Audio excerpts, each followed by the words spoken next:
this exam needs a lot of humility, needs a lot of acceptance. It needs you to revisit where you're going wrong. It needs you to be open-minded. Mains में मेरा पहली 2 बार score 680 के आसपास रहा है. पहली बार 684 आया, दूसरी बार 680 आया. तो कहीं ना कहीं मुझे ऐसा लग रहा था that maybe this is not for me. Maybe I am not made for this. मैं कर नहीं पा रही हूँ. ये इतना ही मैं डिजर्व करती हूँ और इस लेवल पे मैं अटक चुकी हूँ. आपने क्या गलती करी है बिना इस एग्जाम को ब्लेम किए कि ये तो बहुत अनप्रेडिक्टेबल है, इससे तो कुछ नहीं किया जा सकता. ये सारी चीजें सोच के कोई फायदा नहीं है. आई थिंक आप सिर्फ अपने आप में चेंज ला सकते हैं. सो ये मैंने किया इस बार और कुछ टेक्निक्स फॉलो करी जिससे कि मैं 680 की रेंज से 792 पे पहुंची हूँ. ऑलमोस्ट 112 नंबर का जंप आया है इस बार मेरे स्कोर्स में. एंड मैं आपको बताना चाहूँगी कि ये इम्प्रूवमेंट मैंने कैसे लाई और पिछली बार की क्या मिस्टेक से मैंने क्या सीखा है. सबसे पहली बात, ये एक बहुत बड़ी मिसकंसेप्शन है कि यूपीएससी बिल्कुल ही अनप्रेडिक्टेबल है. इसका तो कोई सिलेबस ही नहीं है. ये they ask anything under the sun. And ये सोच के हम अपने आप को एक्सक्यूज कर लेते हैं to properly understand the demand of this examination. And मैं भी ऐसे ही कर रही थी पिछली 2 बार, बट इस बार मैंने थोड़ा सा चेंज लाया उसमें. सब कहते हैं कि you should understand the syllabus, you should read it properly and get to know it. सब कहते हैं कि आपको PYQs करने चाहिए वगैरह वगैरह. बट ये क्यों करने चाहिए, ये बहुत इंपॉर्टेंट है. बिकॉज यही 2 सोर्सेज हैं जिससे यूपीएससी आपको बहुत ही कीन इंसाइट देता है अपने वर्किंग में. यूपीएससी की तरफ से आपको इससे बेटर इंसाइट कुछ मिल नहीं सकती. सिलेबस वो बता देते हैं, प्रीवियस ईयर्स क्वेश्चंस वो बता देते हैं हमने क्या पूछे थे. तो इन 2 चीज़ों को लेके जो आप एनालाइज कर सकते हैं और एक फोकस्ड अप्रोच से अपने कंटेंट को रिफाइन कर सकते हैं, इससे बेटर कोई और सोर्स नहीं हो सकता है. So this time what I did was, there are lots of coachings which take out these compilations जिसमें ऊपर सिलेबस लिखा होता है. सिलेबस का एक टॉपिक लिखा है, उसके नीचे बहुत सारे PYQs हैं, उसके फिर एक टॉपिक लिखा है, उसके नीचे और PYQs हैं. तो ऐसे टाइप का मैंने प्रिंट आउट निकाल के रख दिया सारे GS पेपर्स के लिए.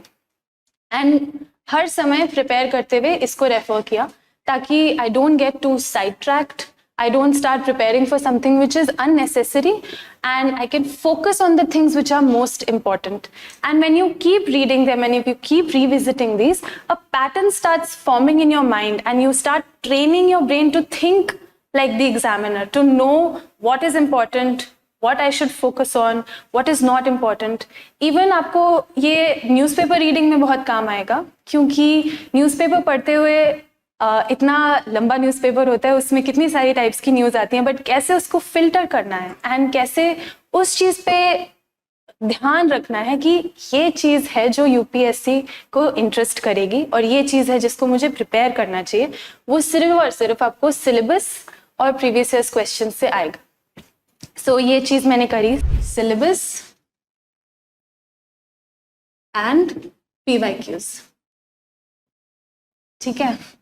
फिर दूसरी चीज़ जो मैंने करी है, जो कि मैं कहती हूँ काफ़ी इम्पॉर्टेंट थी मेरे लिए, वो थी टॉपर्स कॉपीज़ को रेफ़र करना. सो टॉपर्स कॉपीज़ को मैंने रेफ़र किया और सिर्फ पढ़ा नहीं, उनको पैसिवली नहीं पढ़ा कि मतलब देख लिया और सोचा कि वाह कितना अच्छा लिख रहे हैं वगैरह.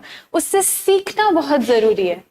तो मैं क्वेश्चन देखती थी और पहले मैं सोचती थी कि मैं कैसे इसको आंसर करूंगी अपने दिमाग में. ज़रूरी नहीं है कि आप सब कुछ लिखें बैठ के, अपने दिमाग में एक आंसर टाइप्स फॉर्मुलेट कर सकते हैं जिससे आपको लगेगा अच्छा मुझे ये इंट्रोडक्शन होना चाहिए, इस तरह से मैं अप्रोच करूंगी बॉडी को, इस तरह से कंक्लूड करूंगी. And then you read how the topper has approach the paper. So one thing that happens is sometimes we don't realize that we are not addressing the demand of the question. To understand how to approach the question, वो question कुछ पूछ रहा है, आप कुछ समझ रहे हैं, कुछ और जवाब दे रहे हैं, तो मार्क्स आपके उसी हिसाब से आएंगे. But because these people have proof that they have secured ranks, and then definitely they understand how to answer the question, so you can learn from their writings. कैसे फ्रेम करना है आंसर, किस चीज़ पे फोकस करना चाहिए, introduce कैसे करना चाहिए, उसको कंक्लूड कैसे करना चाहिए, ये सारी चीज़ें मैंने टॉपर्स कॉपीज़ से डेफिनेटली पढ़ी थी. So second thing was toppers copies. And third thing I would say is a combination of both answer writing and content enrichment. But अगर आपका aim है to get marks and get a rank, then there's no point in keeping it in your mind. You have to put it on the paper. So the third time, I decided that I have to put my feet in both these boats. I have to simultaneously practice answer writing and develop my content. So जैसे आपने statistics याद कर लिए, committee reports, कुछ basic frameworks बना लिया specific topics के ऊपर कि इसका ऐसे introduction होना चाहिए, ऐसे conclusion होना चाहिए, body ऐसी होनी चाहिए. तो उस हिसाब से ना आपका टाइम जो एग्जाम में होता है वो बहुत ही लिमिटेड होता है. तो व्हाट इज इम्पॉर्टेंट इज आपकी मसल मेमोरी बन जाए कि भाई इस टॉपिक से ये सवाल आया है तो मैं इस ही स्टाइल में इसको लिखूंगा